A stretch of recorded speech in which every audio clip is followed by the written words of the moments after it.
Naririnig mo ba lagi na insurance protects your future? Pero, paano nga ba talaga? This is Christine. She just got married to Ralph and they're already planning for their first baby and moving into their own home.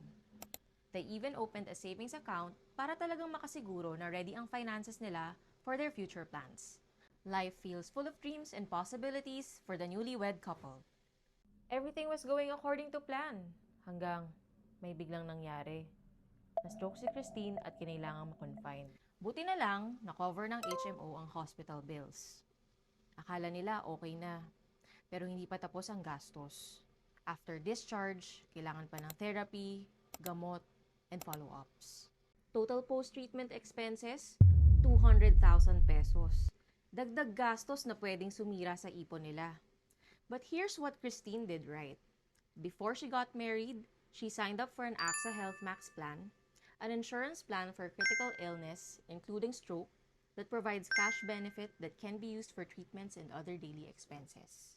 Nakakuha si Christine ng 300,000 pesos cash benefit para sa kanyang recovery after stroke.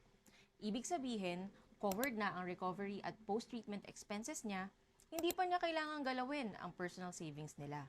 Yung ipon nila for bahay at baby, buo pa rin. Hindi na delay ang future plans nila. That is how insurance protects your future. It helps make sure na mapupunta sa mga plano mo in life, ang perang naipon mo, hindi lang pang ospital, pati recovery, covered ka pa rin. Protect yourself like Christine and get your own protection plan now. Visit this link to learn how AXA Health Max can help you secure your family's future.